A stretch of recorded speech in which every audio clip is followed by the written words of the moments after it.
Hello and welcome into another episode of the Fantasy Football Forecast. I'm your host, Trevor Scott, joined by my co-host, Matt Giraldi. What's going on, guys? And today we're coming at you with the start sits at quarterback this week. So we got, as per usual, our QB1 conversation, our QB2 conversation, and then sleepers and busts at the end. So the first QB1 start, which I thought was interesting that you included him as a QB1, which I think is maybe a changing of the guard for this player, is Kirk Cousins. Yeah, man. Kirk Cousins coming off a massive week, throwing for 276 yards, 4 touchdowns. Kirk's kind of working his way into that QB1 conversation. I know he's kind of had some highs and lows, but his highs are very high. And this week, he's at home against the Cowboys in what's projected to be the highest over-under of the week.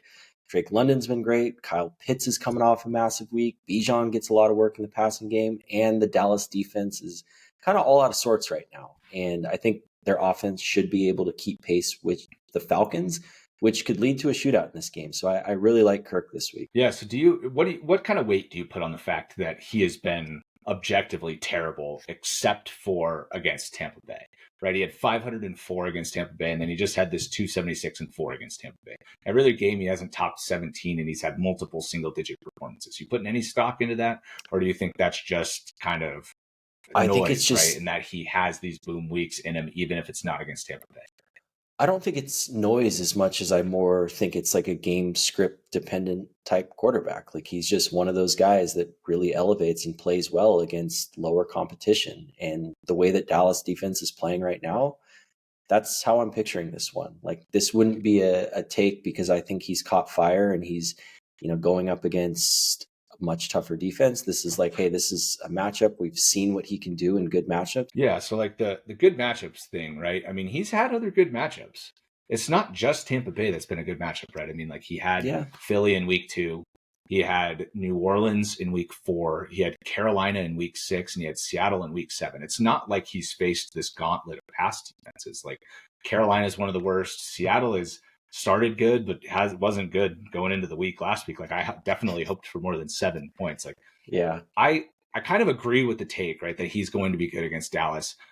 I just wish he had a different game where he was good, right? He only has one other game with multiple touchdown passes too, right? Against Philly, he had multiple touchdown passes and it was 2, and he hasn't had multiple touchdowns in any other game. So I'm just a little worried that at this point that it's against Tampa Bay, but we could be talking in 3 weeks going into the Denver game where he goes off against Dallas, he goes off against the Saints, and this is all moot, right? But I just wanted to bring it up because I think if other people are looking at that, they could have that question. Yes, no, that's a fair point. But again, I just think this one, the way that the offense is looking, and I think Kyle Pitts was like a really nice addition, I guess, this week, and just how much better he looked. He looked faster too. I know he kind of popped at a different week, but I don't know if he can really get rolling. And Darnell Mooney's still awesome too. Like, yeah, he's got a lot of weapons. I love the weapons, and honestly, Pitts has been cautious. I say this cautiously. He's been relatively good, like for a month now. Yeah, where he's at least racked up some yardages. I mean, he had like a 2 for 65 game in there, I think. So he had a big play, but I think overall his points have been looking pretty solid. So I agree. I think the offense is overall really good. I like him this week against Dallas. Like you said, Dallas's defense isn't stopping anybody. We just watched them get torched on Monday night too. So it's overall a good call. I think it's just I wanted to talk about Kirk because I did mention it in the buy low sell high too, that he's kind of been good against these two teams. So I think selling high going into a good matchup could be a good call on Cousins too. Yeah. My QB1 start for the week is Sam Darnold. I'm pushing him all the way up into like QB7. I mean, I really think he's going to be cemented as a very good play this week. He has not been good over his last 3 starts, right? 4 points, 16 and 18. But he plays Indianapolis, very easy team to throw against. And Indianapolis just announced that Joe Flacco is going to be the starter. So Indy's offense should be significantly better than we would expect with Anthony Richardson. So I think the combination of Darnold having a good matchup and having an opponent that should be able to rack up some points, 20, 25 points, 20, 24 points, something like that for Indy maybe. But that will elevate Darnold into having to throw at least most of the game. And so I think we might see 30 pass attempts for the second time this season in this game. And that could really elevate his ceiling. Multiple touchdown throws, I think, coming in this game as well. Yeah, I like Darnold quite a bit this week, and not to mention, his elite wide receivers. Obviously, Jefferson's in a class of his own, but Addison is no slouch himself. But I am expecting that TJ Hawkinson returns in this game as well, which really just elevates everyone. And like you mentioned with Flacco starting, I think there's going to be a big back and forth in this game. And we've seen with regardless of opponent, they just march down the field and score twice early. So he's racking up points early. So like him quite a bit. So who would you start him over Kirk? Yes. Okay. I've got Kirk one higher right now, but I'm thinking of moving it because I do like both these guys this week. It is funny. We wouldn't have expected coming into the season that we'd be talking about Cousins and Darnold in the QB1 start conversation, but here we are. Right? Yeah, seriously. I had a lot more faith in Cousins being in that group. I did have Cousins. But Cousins was still kind of like but you grab a good QB early, you take Cousins as your second quarterback in superflex. That gives you that floor, and now it's just grab Darnold at the end of the draft and hope that O'Connell can figure him out. Hope it works out. Yeah. And the next guy we're going to talk about here too is kind of hope you grab at the end of the draft, right? But he's worked his way into QB1 consideration too. He's QB10 on the year, and that's Geno Smith, who is your QB1 sit of the week. Yeah, unfortunately with Geno, we saw what this offense looks like without DK Metcalf. They looked a little bit flat, and we talked in the wide receiver episode last week about Jackson Smith and Jigba needing to step up quite a bit. We needed Tyler Lockett to do much better in this one. And I've seen early reports that DK is optimistic for this week. So if he does play, then I would throw kind of the sit out the window, obviously depending on format, like what you consider a QB1. But he gets, the Rams this week, which is a good matchup. But in one QB leagues, that's kind of where the sit take is with Geno if DK doesn't play. Yeah, I mean, can we talk about how lame Tyler Lockett was? I mean, 1 for 9 in a game that DK didn't play. I mean, I'm pissed at Lockett because I lost by 1 point in a league where I started him. I swapped him out right at the last second, and I lost. It seemed like a fine call, 1 for right? 9, dude, they're not going to move the ball at all without Metcalf. So if he's out, I love this call. But if he's in there against the Rams, and the Rams look really good, so they're going to rack up points on Seattle. So if DK's in there, I like Geno a lot more, obviously. But no DK, I couldn't be more with you on this Geno Smith. I mean, the trickle down outside effect, the top all the way down to Kenneth Walker too. I started Geno and Walker in our Superflex league, and they did nothing. It's just these true alphas. Very similar to Houston Texans without Nico Collins. You lose the alpha, everything else suffers. Yeah, and I love that transition because my sit for the week as a QB1 is CJ Stroud, talking about Collins. So CJ Stroud, I mean, I've been just harping on this ever since Collins has been out. He got lucky to throw 3 touchdowns 3 weeks ago against New England, but it was 86 and no scores against Green Bay in week 7. And then this week, I had him as my bust call last week against Indianapolis, 12 points. I pretty much called what was going to happen. I said it's a great matchup. He could rack up a bunch of yards, but he's not going to, they might not need to score, and Mixon might score twice. And that's literally exactly what happened. 12 points. He did have 285 yards. So the matchup still looks good. He still threw for a lot of yards, but going up against the Jets this week, I would sit him, and I thought about putting him as my QB2 sit because he's QB15. He's not really performing that well, and not only is Nico going to miss this game, but now we know that Diggs tore his ACL and he's out for the season. So what is it? It's going to be Tank Dell, who still doesn't look fully healthy from that fibula break last year. No explosive plays, only one throw down the field, 30 plus yards to him this entire season. He is not getting deep. And so what, are we going to go to Hutchinson? Is that going to be their saving grace here against the Jets, going up against Sauce Gardner? No. So I don't know. I just have no faith in CJ Stroud this week. I would be actively looking to sit him even in Superflex leagues. And if you're in a 1 quarterback league, it's really difficult to even say at this point that you should keep him on your roster. If you're in a 1 quarterback league, you like your bench and you don't want to hold 2 quarterbacks, I don't have any problem cutting Stroud at this point. I think he will be better once Nico is back, right? And Nico should be back in week 10, but honestly, without Diggs and with Tank Dell looking as poor as he does, I just don't know that this offense is going to be high upside in the passing game for the rest of the season. So that's just my take on Stroud for this week and moving forward. Yeah, Dell's been a disappointment. I had him in one league, a full PPR league last week, and he only salvaged the week because of that touchdown, which was a really nice move in the end zone. And Stroud, made a good play on that. But yeah, I'm with you on Stroud. And it's like thinking about other guys that I would prefer to start over Stroud. Like one name that I would not have thought of at the beginning of the year is Bo Nix. And here we are. Like you mentioned, like yeah. To add to your point, in one QB, like when these guys are streaming quarterbacks, like who's going to rush to pick up Stroud against the Jets? Like maybe someone on name value, but if you've got 4 bench spots or something very small, like yeah, I don't know. You're cutting him. You are, because like I don't know. Like this week, like I said, I'm trying to get away from you. You mentioned Bo Nix. That's not even close for me. Like Bo Nix is for sure a starter over Stroud. And the next guy we're going to talk about here with our QB2 start is Matthew Stafford. He is definitely a starter for CJ Stroud. Yeah, I was so happy on that Thursday night game, just seeing Puka and cut back. Stafford looked great. Threw for all is right in the world, dude.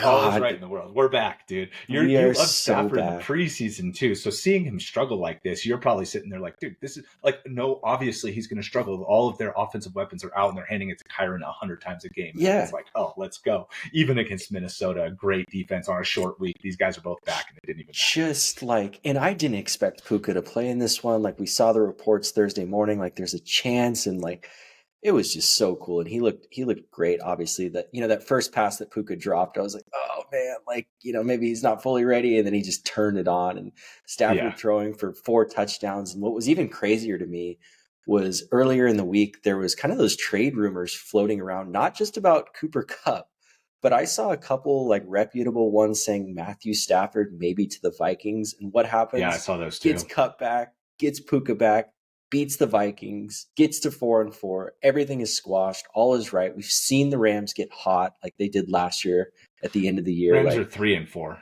Yeah. Oh, I'm sorry. 3-4. Yeah. They're still in last, but they're only a half game back. Correct. And Arizona leads the division. Like this is definitely still wide open for them for the taking. Yeah. Yeah. It's Arizona and 49ers at 4-4, right? So it's wide open. Arizona, 49ers, Seattle is also 4-4. All 3 of the teams are 4-4.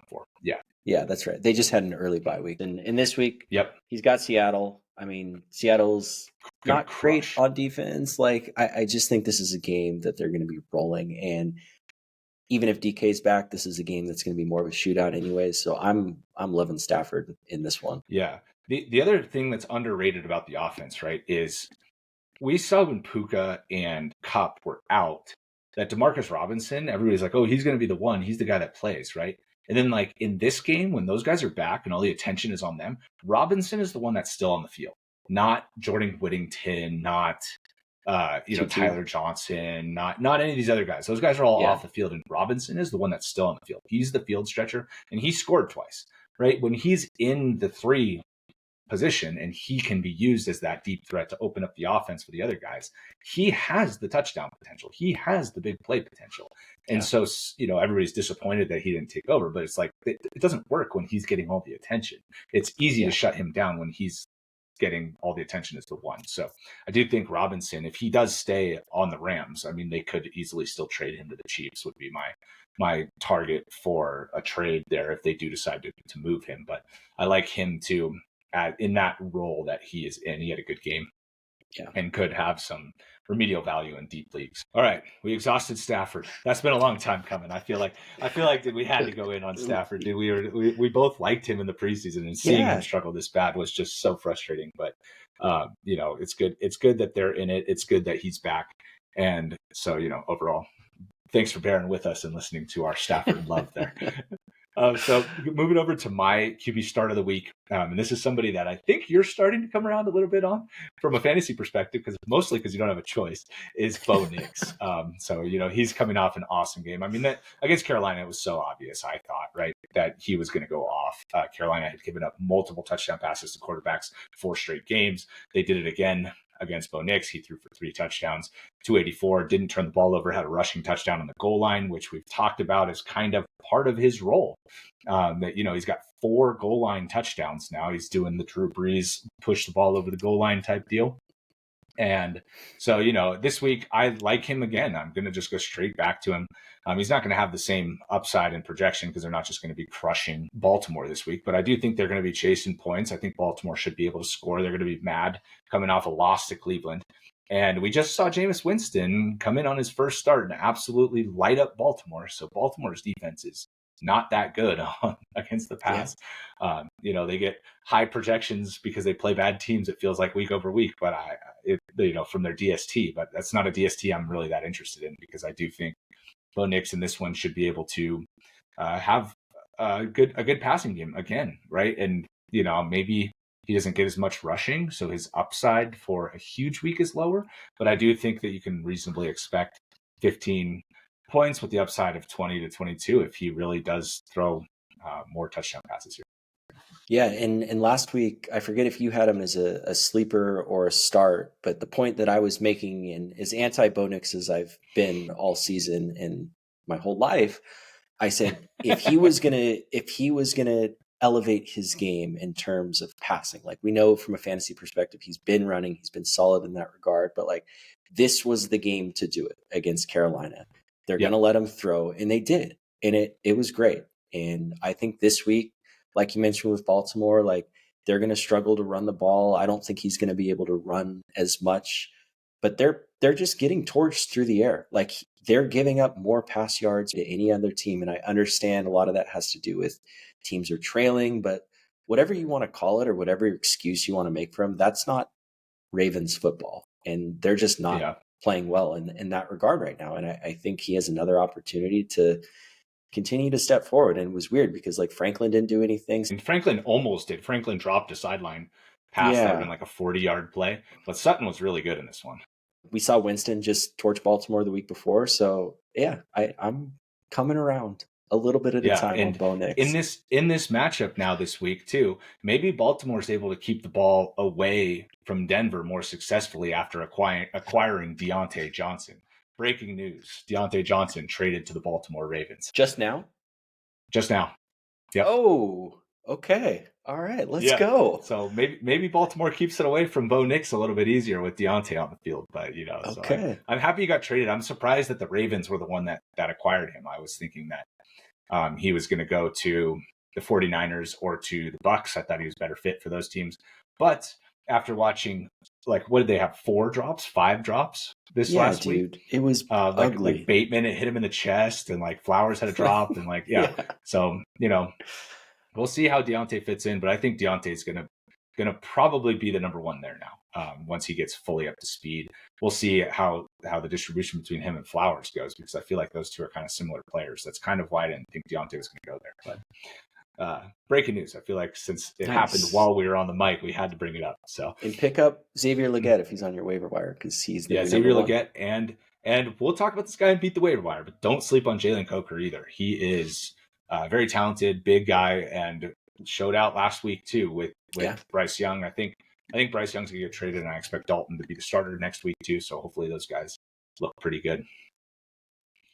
All right, so now we got to go into QB2 sits. So that was just like a lot of jumping around here now, I feel like. But going into our QB sit, your QB2 sit is No Fun, the No Fun podcast here. Jameis Winston. I know this one pains me a bit because he was my sleeper call last week. I picked him up. I played him in our league. He was great. Yep. I didn't expect them to beat the Ravens, but I thought he was going to throw for a bunch of yards. He didn't even turn the ball over. Like, I don't know who this guy was, but he looked awesome. I was rooting for the Browns. He tried to. He had 3 balls that literally were like hitting Baltimore Ravens defenders. I mean, Kyle Hamilton dropped right before he threw the game-winning touchdown that has to stick with Hamilton and the whole team. Rough. That was brutal. So he was electric. And, like I mentioned before, like the Ravens have given up the most pass yards in the league per game. Like they are much better against the run. Like the stars were kind of aligning in this one, and he was really just playing with house money, right? Like everyone was excited that he was the starting quarterback. Tillman's looking good and Joku's back healthy. Like all of these things, division game, like everything was aligning. However, this week, he's got a much tougher opponent in the Chargers. They've got a really good defense. They're top 10 in pass yards allowed per game, tied second in pass touchdowns allowed per game with 6. And they have an even ratio of touchdowns allowed to interceptions, which is kind of the Jameis Winston specialty over his career. And the other thing, too, is a lot of times we see guys like later in career guys come out week 1 or they take over for a guy that goes down. They look great. They look electric. Once the tape's out on them or the fresh tape is out on them, they kind of come back down to earth in the next game. So I am considering starting him in our Superflex league again, just because of how good he looked. But I definitely am tempering expectations this week. Yeah. And, I mean, it's crazy to think that Deshaun Watson had 19 starts at the Browns and has 0 300-yard games. And is Winston it crazy? in his first, but Winston in his first start goes out and has 300 yards. I mean, like, it just shows how bad Watson truly is, I think, right? Watson does not have the ability to stand under center and throw the ball. And that's like Stefanski's deal at quarterback. He wants his quarterback under center. And Winston was under center constantly, almost the whole game. You get rid of your top receiving option. You fill it with Tillman, who wasn't even playing. And then you have Winston make all 4 of their pass catchers relevant. All 4 of them are relevant. Tillman, Elijah Moore literally led the team in targets with 12, had 8 for 85. Judy had like 6 for 67, and Njoku had 5 for 60 and a touchdown. Like, all of those guys are relevant. And so I think it just highlights and is added validation to the fact that we had been calling for Winston to start like since week 3. And we had been telling you to put him on your bench if you have room or you don't have the quarterback restrictions, put him on your bench because he is going to take over. I know it was an injury that ended up making him take over, but this is why we were calling for it, because Winston is just so much better than Watson in terms of production. So, anyways, going on to my QB2 sit, and this one pains me a little bit because, one, I'm not entirely sure he's even a QB2, but it's Jared Goff.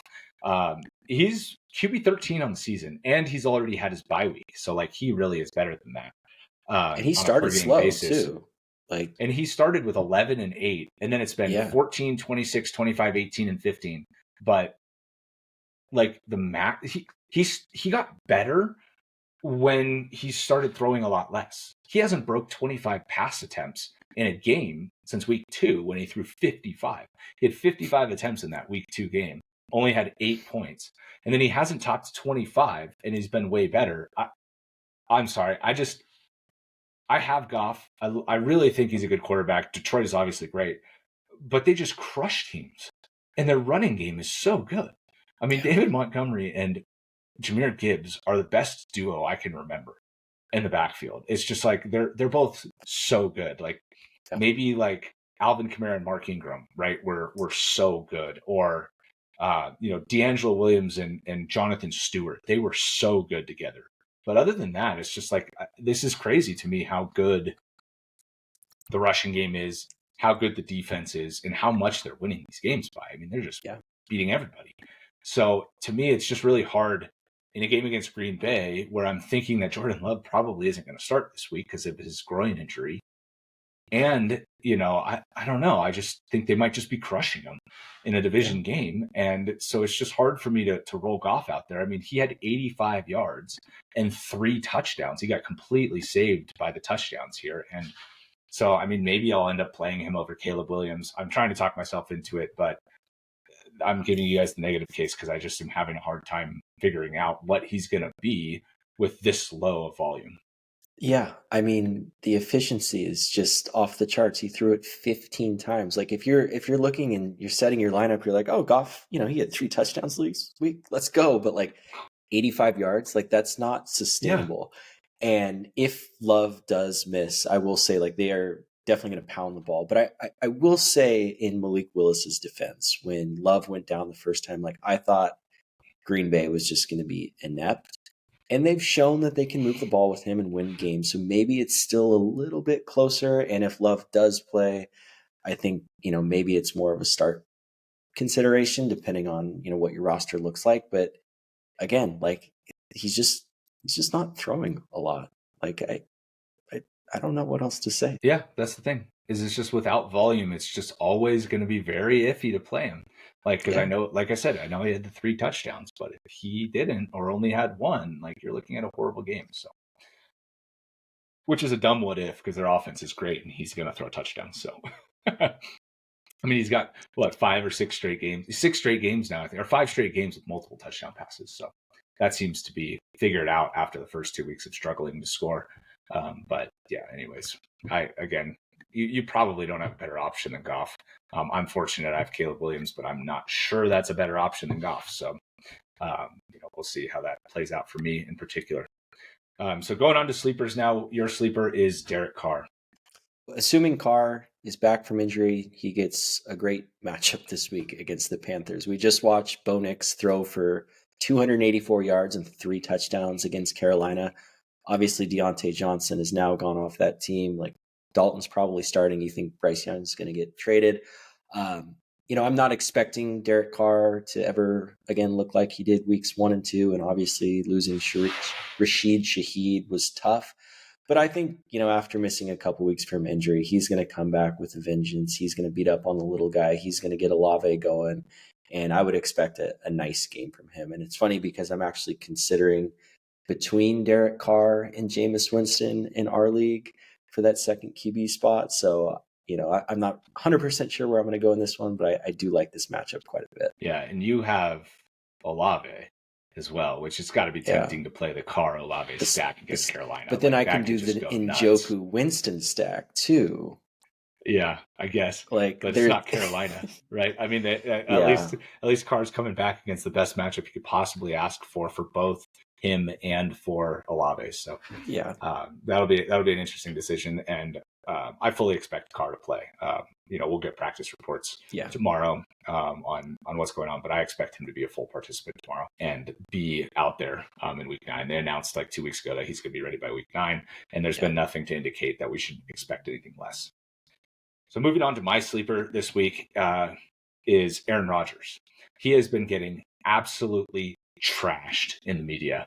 They're 2-6. They're blaming it all on him. They lost to Pittsburgh. They got blown out by Pittsburgh, really. And then they lost to New England this week. I mean, talk about a horrible loss to go out and lose to New England 25-22. The defense kind of let them down, giving up 25 points.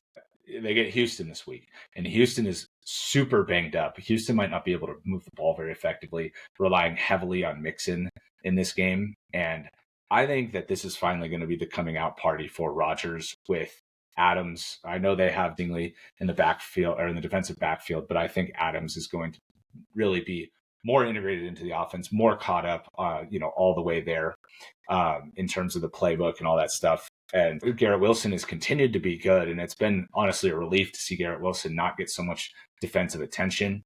And, Adams out there for 94% of the plays and 96% of the plays. So he's been out there for almost everything. But I do think this week we're going to see his targets increase back into the double digits. And I think, that should really help this offense get going in a major way.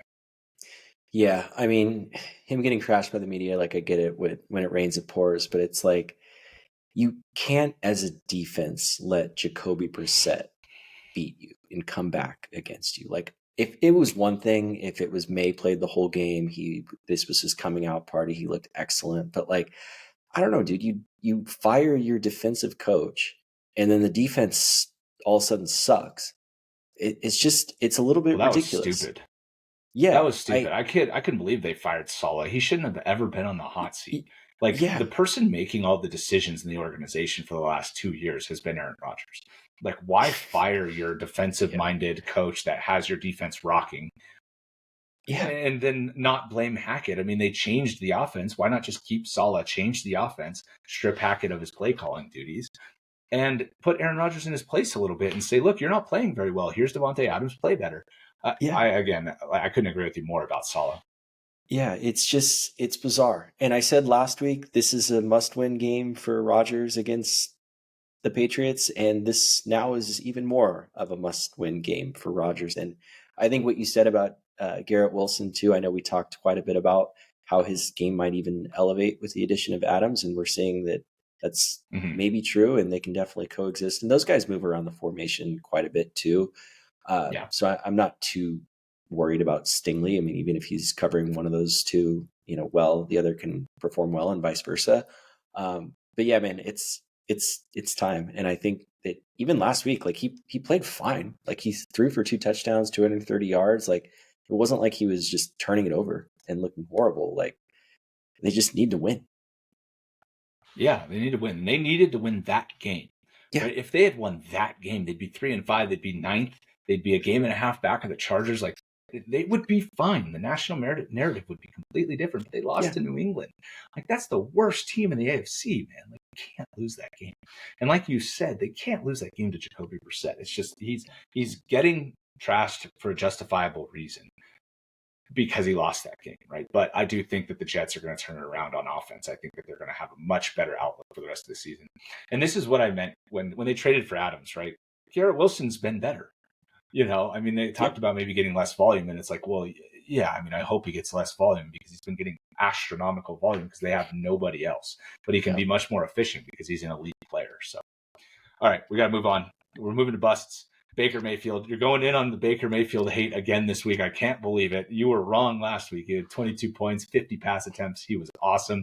3 touchdowns. So what do you got for us on Baker this week going up against Kansas City? I'm just raining on the fun parade with the most fun quarterbacks in the NFL. And, Baker was awesome in the absence of Evans and Godwin. He threw for 330 yards, 3 touchdowns, 2 picks, but that was against the Falcons. And, I know he and McMillan could have hit on a couple more that would have boosted this stat line even further. But this is all about the team he's playing. And it's Kansas City on the road, Monday night. Like, Chiefs are a very, very good defense. They're obviously very great at stopping the run, but they game plan for teams. They're just, I don't know, whatever it is who runs into the Chiefs, they're just in for a tough day.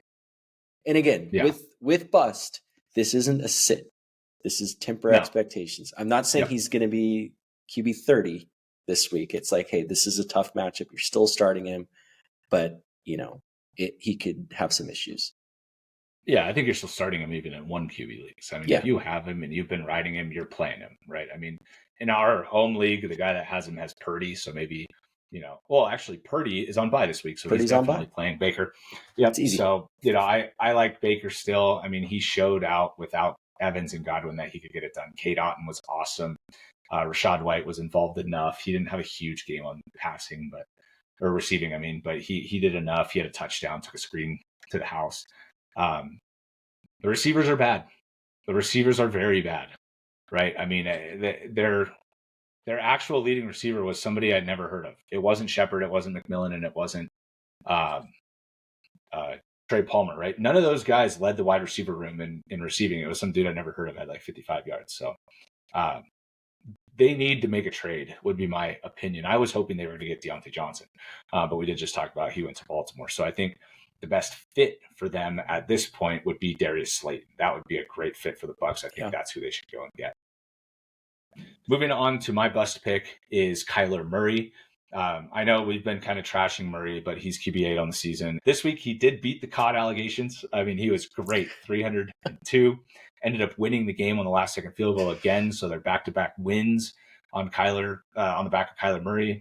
This one, though, is less about him and, again, more about the matchup, kind of like you said with Baker. He gets Chicago, and Chicago's going to be pissed after losing the game they just did to Jaden Daniels.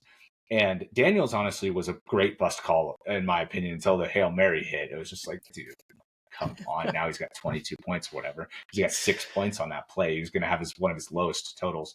Didn't throw a touchdown other than that. So I think they're going to be able to kind of stifle the passing game here. I don't think Kyler's going to be very good. I will say McBride kind of brings an element to this offense where he isn't a wide receiver. He's a tight end, obviously, he makes big plays. And so that's something that Chicago hasn't had to go up against yet in terms of a talent like that can really help move the chains. So we'll see how they decide to handle McBride. I do think they'll be able to do pretty well against Marvin Harrison Jr. on the outside. And that Kyler, unless he has this breakaway touchdown run, which he's done a couple times now, I think he's going to be down in the 15-point range this week. Yeah, it was really nice to see both Harrison and McBride get over 100 yards last week. But again, with Chicago, they've given up 5 touchdowns through the air to their 7 interceptions. So they're just really tough, except for that one stupid play to Jaden Well, Daniels. and it's like the guy cornerback that was woo. yeah, like the guy waving that on the couldn't sideline. focus on the play. It's like, dude, you're talking shit and the ball's in play. Like you have your back to the quarterback after it's been snapped. I mean, like, dude, and then you run over and bat it straight in the air to Noah Brown. I mean, that has to be the stupidest play I've ever seen. Just in terms of a focus and a lack of commitment type of deal. Like, what are you doing?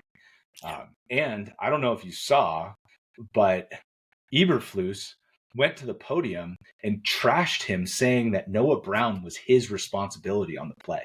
Ooh. I don't know if you saw that or not. I didn't see that's that. additional thing. When I heard Eberflus say that, I'm like, this is a suspendable thing. I think they need to suspend him for a game. Get the locker room right. I mean, everybody's probably looking at him like, dude, are you effing serious right now? Yeah. Can you control yourself? So, I think he should get suspended personally. I think it would go a long way in the locker room for the team to just suspend him for a game. Yeah, that whole thing, how that played out was frustrating. Yeah.